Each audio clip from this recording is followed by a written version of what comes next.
So today is day 40, all we do.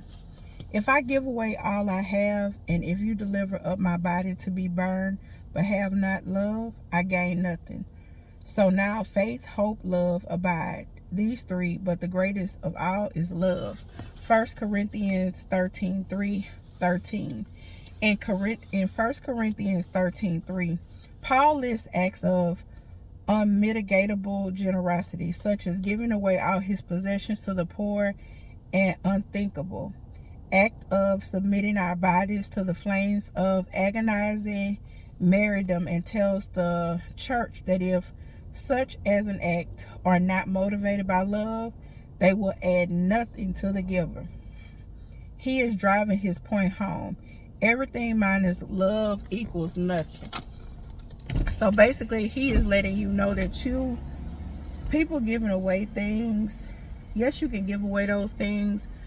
And I tell people this all the time. It's something that I say, like, if you are doing something for recognition, if you are doing something to get some type of acclaim, it's cast with a friendly ghost. Like, that is not something that you should be doing. Without love, we are nothing. Without love, we add nothing. Having received such a generous love from our Father, we are to love as we are loved. Fiercely, because there is no fear in love. Selfishly, because love is not selfish. Free of offenses, because love is not easily offended. Triumphantly, because love never fails. And endlessly, because love is eternal. God insists that love be the motive behind all we do.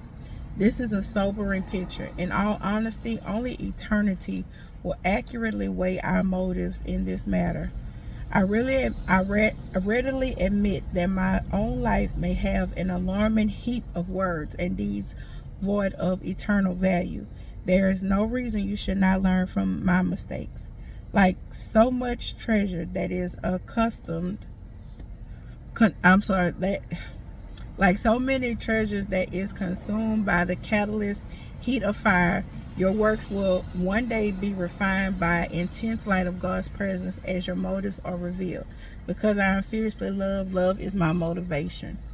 So basically, she's saying, if you are not motivated to do something from the heart, if you are doing something to be reciprocated, if you are doing something thinking that it's going to yield you some type of reward, that's a problem. That is a problem. You're supposed to do things generously from your heart.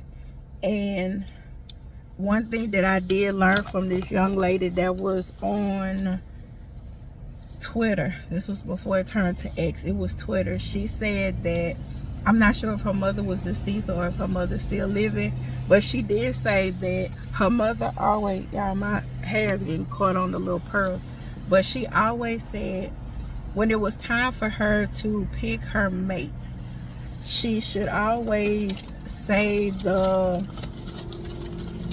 love is kind, love is. So in her saying this, what you do is you replace the love with that person's name that you are dealing with. And if that person does not mimic,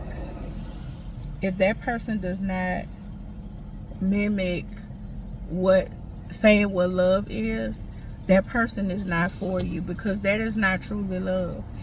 And that's something that I found out more recently, especially in the dating process.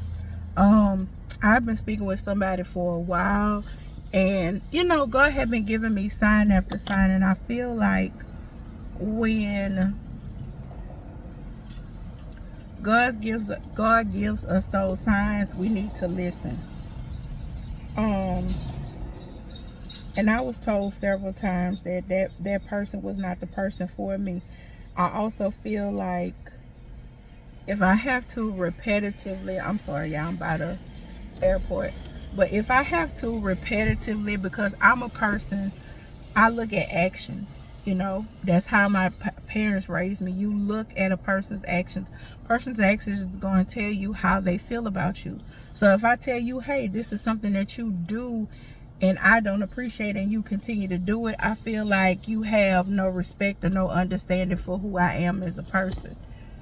Also, next would be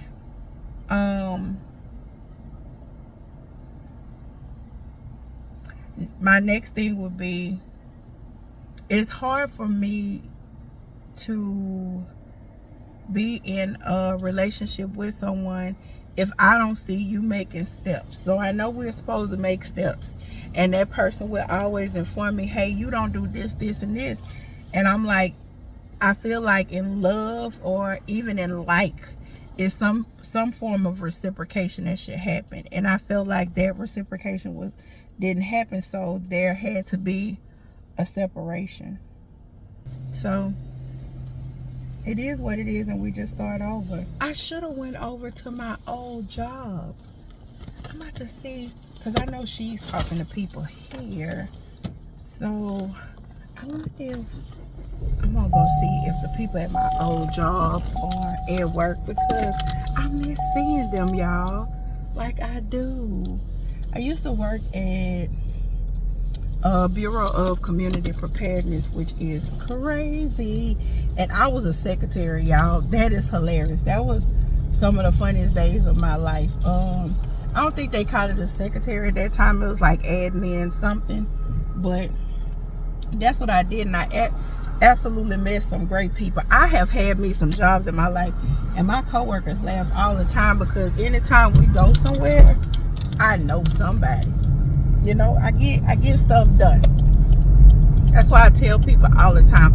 A lot of people are often concerned with title, but title matters less if, how you doing, sweetheart? Title matters less if you don't have the attitude, because we have so many, and I say this all the time because I work with a manager at Target who has the worst disposition ever, and she has a title of a team lead. And I'm just like, listen, your team doesn't respect you. When you have somebody that's ultimately respected